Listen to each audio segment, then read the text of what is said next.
Good afternoon, Mr. Edi, and good afternoon, friends.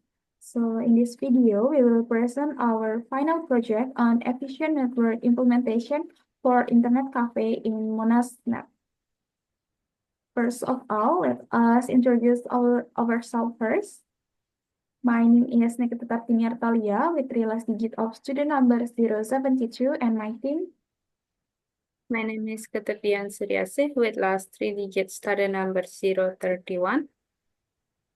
And my name is Wayan Putri Satya Uttami with the last three digit of student number 065. Okay, that's our brief introduction. Then the list of content that we will discuss in this final project presentation are an introduction to our case study, the problems that occur, solution we offer to solve problems, methodology that we use, the result and analysis, and the last one is conclusion.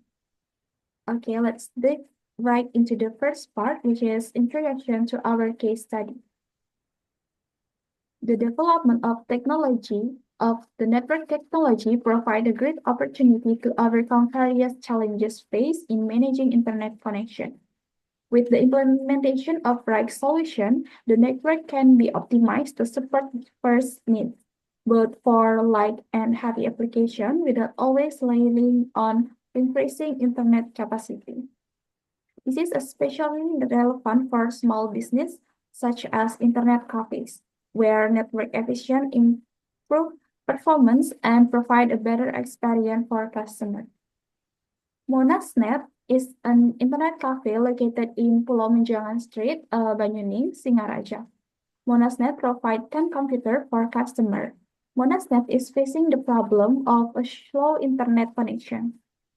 Customers often complain of interruption when accessing heavy services such as streaming video or downloading large files, affecting the performance of applications such as browsing or email.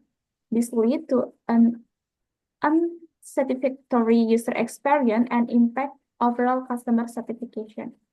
An efficient network implementation is required without increasing the existing internet capacity. Next. Okay, the purpose of our project is aimed to optimize bandwidth for light-weight activities like browsing and email, while restricting access to bandwidth-heavy applications such as video streaming and downloads. Using container technology, services can be separated for easier management. The project also involves implementing bandwidth management strategies, applying quality of service or QoS to prioritize traffic, and leveraging containerization to streamline service management and improve overall network efficiency. The project includes implementation of Nextcloud as a cloud solution for internet traffic. The relevance of this task lies implementing application layer bandwidth management, QoS, containerization, cloud solution, which are crucial for enhancing network performance, security, and manageability in a shared environment like an internet traffic. The project also implements two additional security contexts in recording. First is block authorized site from user, and second is secure letter from brute force attack. Okay, that's an introduction to our case study and the objective to be achieved. For next explanation will be explained by my friend. Okay, thank you, Artini. Now, I will explain on how we use network development lifecycle to finish our project that take place in Monas Internet Cafes. So, in DLC consists of 5 main stages: analysis, design, prototype, simulation implementation, and also monitoring. At first, during the analysis stage, we focus on understanding the needs, problem, and also current network setup in Monas Internet Cafe, also considering the owner's preference. And other than that, analysis phase is also carried out by studying and collecting information for reference sources of literature, like books, journal, and internet sources, and which is directly related to this project topic. We think it's essentially about gathering data and identifying the issue before moving on to the design. Next, in the design stage, we create the network topology and data access plan. And this where the foundation of the network is laid out. Then comes prototype simulation. In here, we use tools like GNS3 to simulate the network design and test its performance. So these steps help us to spot potential issues and refine the design before we moving forward. And after prototyping, we move into the implementation stage, where we put the plan into action. And this stage can take the most of the time, and especially with more complex design. So to implement our design, we use both VMware Workstation and Oracle VM VirtualBox to implement the network and all configuration. And also we use Mikrotik CHR that we download on the official website. Finally, the monitoring stage to ensure that the network runs smoothly as planned. Not also the network, but also the VirtualBox will run smoothly, and we ensure everything is working as expected. And last but not least is the management stage. It's about creating suggestion for future maintenance and also long-term managements to the internet cafe owners, and ensuring that the system remains reliable and functional over time. And that's all from me. For the next material will be explained by my friend Dian.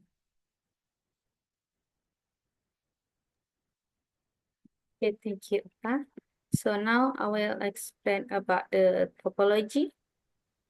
So the following figure is a network topology built using GNS3. And this topology is designed based on case study at Monash Net Internet Cave. In this topology, there is one Mikrotik router connected with the internet with one or a wide area network, Ether1, and the Mikrotik is connected with two switches, namely switch 1 and switch 2. And the switch 1 is using a LAN or local area network Ether2 with a IP address 10.10.10.1/24, and switch 2 is using a local area network Ether3 with IP address 10.10.21/29. And switch 1 is connect with 10 client PC client here, and one of them is using a Windows 10 as operating system, and one of them is using a Tiny Core as operating system. And switch 2 is connected with two PC. The first PC acts as Nextcloud server, which is running in Ubuntu operating system, and the second PC acts as PC admin.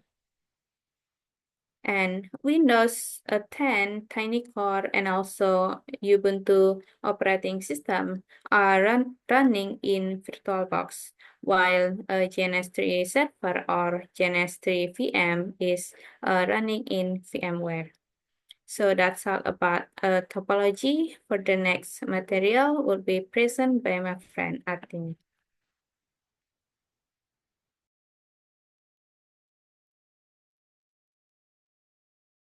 Okay, thank you for your time. So I will continue the explanation about the optimized bandwidth for late-page activities. Optimizing bandwidth for late activities such as browsing and email while limiting heavy applications such as streaming and download is critical to ensuring efficient use of network resources, improving productivity, and reducing latency. The step to optimize bandwidth for late activities using Q3 are the first one. The first step is create a marked connection for heavy connection. Next is create a marked packet for heavy connection, and then create a marked connection for lightweight connection, and then create a marked packet for lightweight connection. And the last is create Q3 for download and upload. For the bandwidth optimization Q3 for late activities, here we make the first is Q3 for download with parent Ethernet 2, and the max limit is 1 megabyte. And then the download have two children, namely the first is traffic berat down with a max limit of 256 kilobytes and traffic ringan down with a max limit of 768 kilobytes.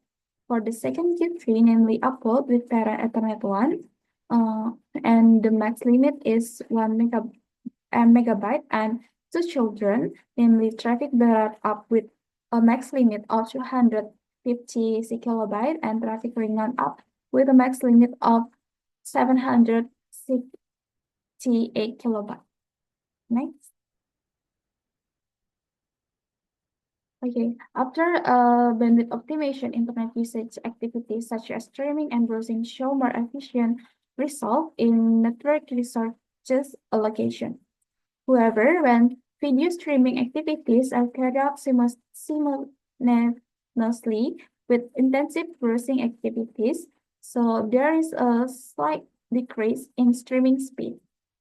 This is due to a more even distribution of bandwidth to maintain smooth browsing, so streaming run at a lower speed but remains stable. This result shows that bandwidth prioritization has a positive impact on a user experience that requires a balance between different types of online activities, albeit with certain speed compromise for activities that require more capacity, such as streaming. With a download speed of only 0.15 Mbps, video streaming is likely to experience buffering, especially if the selected video quality is high.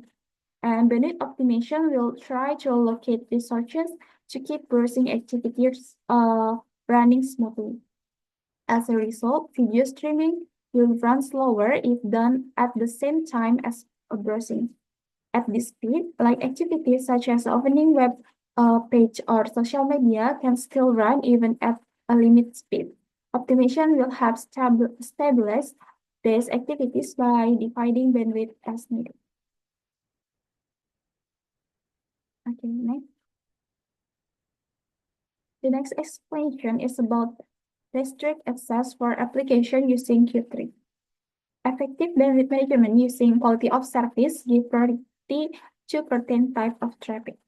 QoS work to ensure that like application traffic, such as browsing and email, get higher priority compared to heavier services, such as streaming and download, so as to optimize the use of available bandwidth. Step to restrict access for application using Q3 are the first one is create a mangle for different download and upload traffic. For the mangle download and traffic, we use chain forward with DST is a local host address and mark packet correction. And for new packet mark is down user. Similar to mangle download, for mangle upload, we also use the same chain IP address and action, only different for the packet mark. For the upload packet mark, we use UTL_user. The next step, after create a mangle, we can setting PC key or per connection tuning. The first is for download. In here, the tab name is PC key down and kind the PC key. And for upload, the type name is PC key UPL and the kind is PC key. The next step is setting the Q3. For download, the name is download and the parent is Ethernet 2. And for the max limit is 3 Mbps. And after that, we create a child download. For the name is user down, and the parent is download, and the packet mark is down user, and the limit app is 512 kilobytes, and the max limit is 3 megabytes. And for upload, the name is upload, and the parent is ether1, and the max limit is 3 megabytes. And for child upload, here the name is user underscore upload, and the parent is upload, and the packet node is UPL underscore user, and the limit app is 512 kilobytes, and the max limit is 3 megabytes. Okay, next.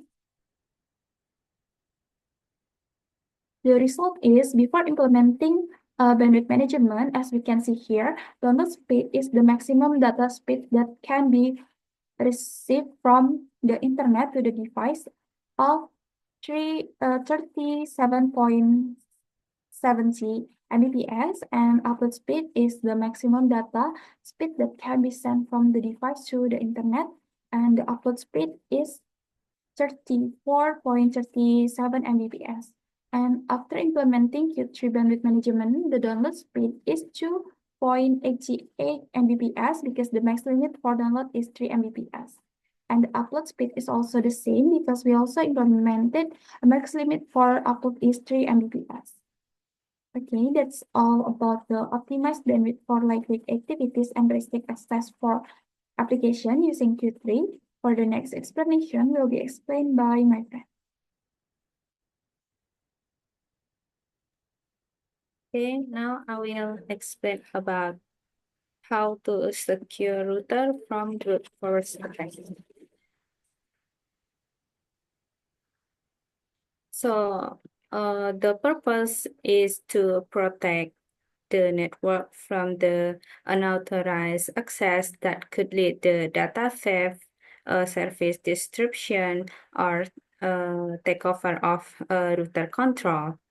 So brute force attacks is automatically try various username or password combination until they find the correct one. So without the safeguard such as the use of strong password, login restriction, or firewall features, the routers is vulnerable to becoming the entry point for attackers to exploit the entire network.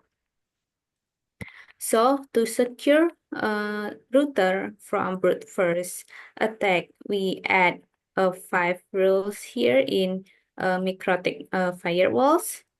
The main function of these rules is to limit the number of attempts when entering password. A user only allow or only given maximum 2 attempts at when entering the password. So to do that, we set the firewall rule in extra tab. We select the destination limit and we add the rate 1/1 per minute and set the burst into 2.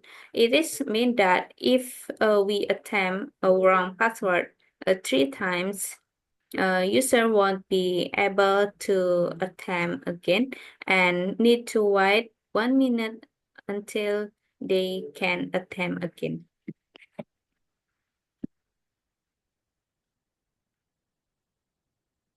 So here the result of the secure router from brute force attack.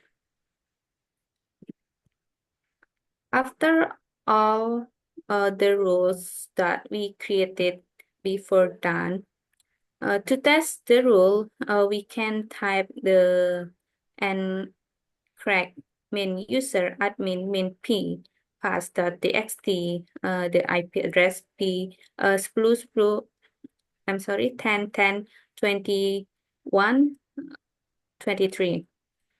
It is done in Linux terminal.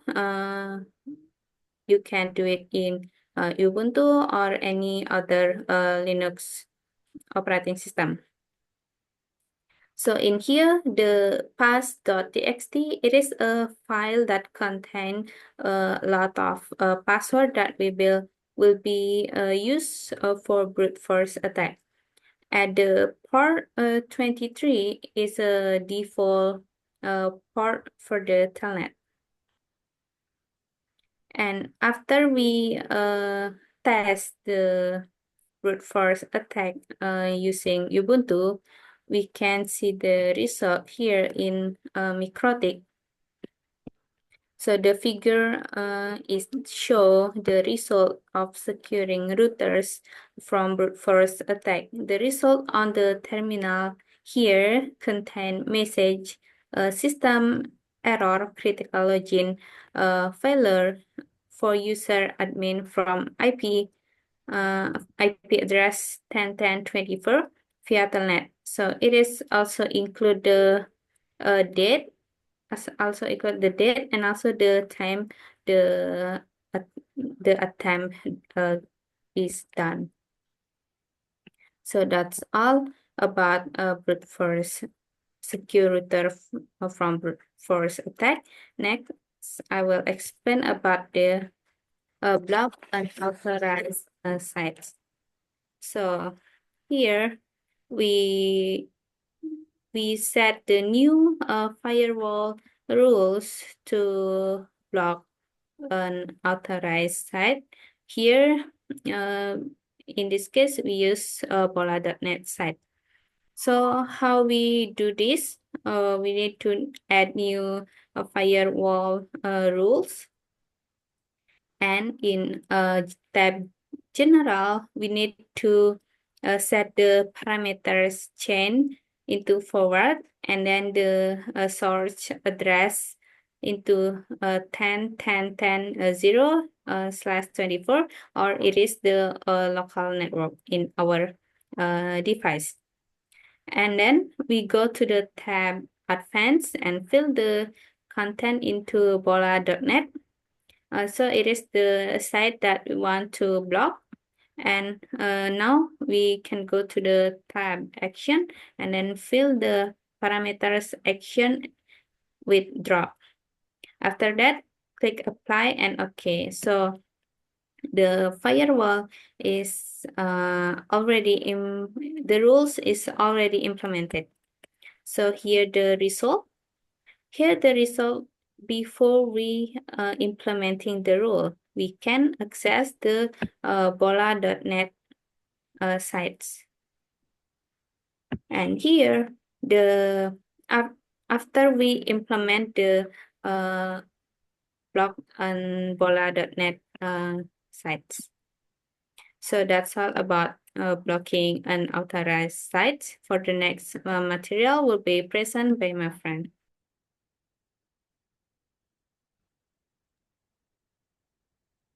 Thank you, Dian. Now I will continue the explanation about the containerization with Docker Compose. So in here, using container then to improve system stability, efficiency, and also the flexibility, and which surface isolation problem with one component will not affect the others, while container portability allows services to run in various environments without major changes. So in our case, we deploy the container on Ubuntu. So we can first install the Docker engine in the Ubuntu, and the tutorial are we can see in the docs.docker.com/engine/install/Ubuntu. And we can first get the apt-get update and get install the certificate and etc. until we are able to run Docker Hello World. In that, we are make sure we have the Docker engine in our Ubuntu server. But in our case, we are want to build Nextcloud. So Nextcloud is a suite for client server software for creating and using file hosting services. But to create Nextcloud, we have to have the database. So in here, we use database MariaDB. Is a popular open source RDBMS, and also the Nextcloud is running on the web. So we have to have the web server, which is in this case we use Apache 2. And Apache 2 is a free and open source web server used to deliver web content through the internet. And after we've done download the Docker engine, we can do the next step. Next, please.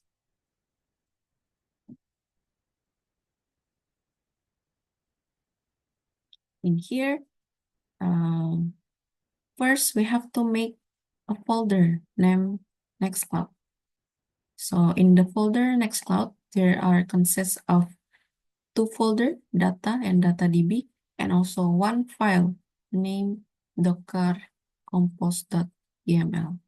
Inside the Docker Compose, we have to state what are the services and also what is the app. In here, we're using app Nextcloud and the service are DB. And inside the Nextcloud, there are access Apache too. And after we've done typing the Docker Compose, we can run Docker Compose build up to download all the image and also install it to the container. And after that, we can Docker PS to make sure that the container are running successfully. And in here, we can see that the Nextcloud and also the database are running. Now we can see the result of the Nextcloud by go to localhost / the port that we are defined, which is 8080. And here we can create admin account by this UI. And next, after we have login to the admin account, we can create user for each of the PC.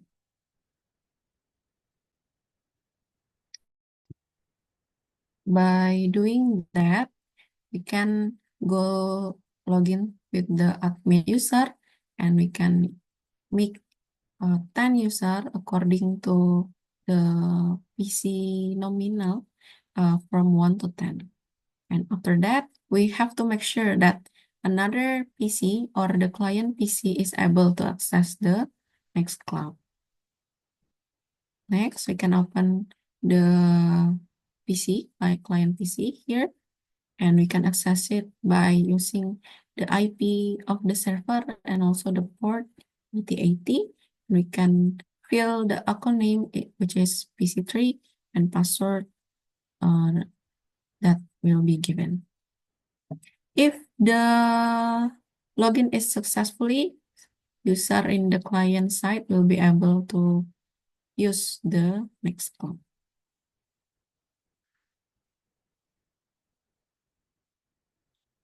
Yeah, this is like this.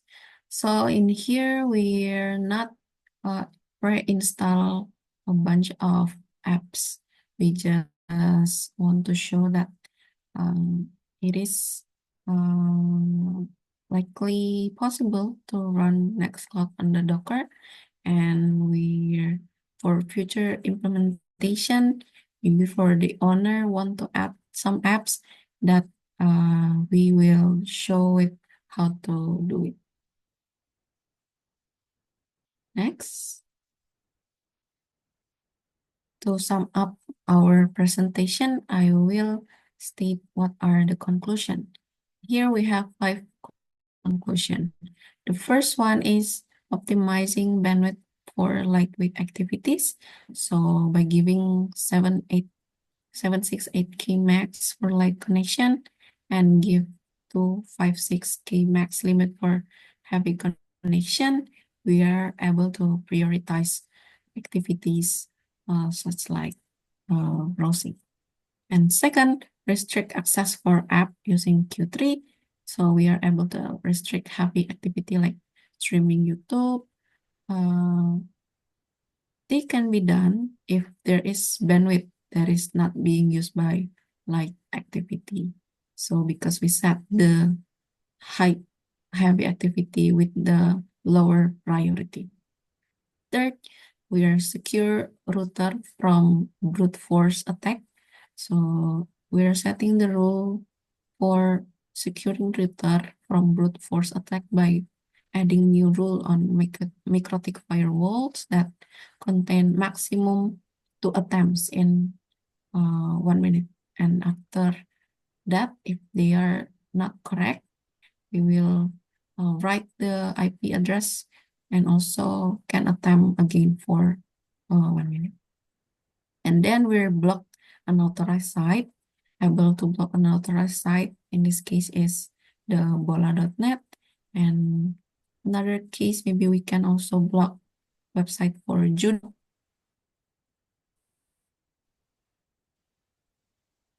And also contain 8 for adult content.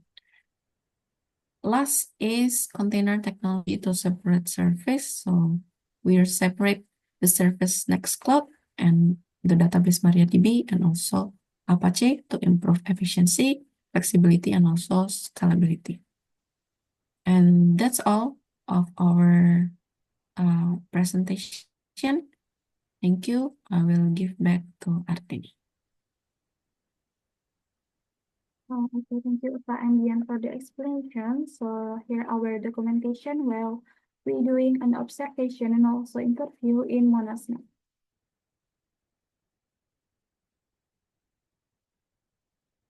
Okay, that's all our final project presentation. We really appreciate any input and suggestion that can be enrich our understanding. We are happy to open for further discussion. Thank you.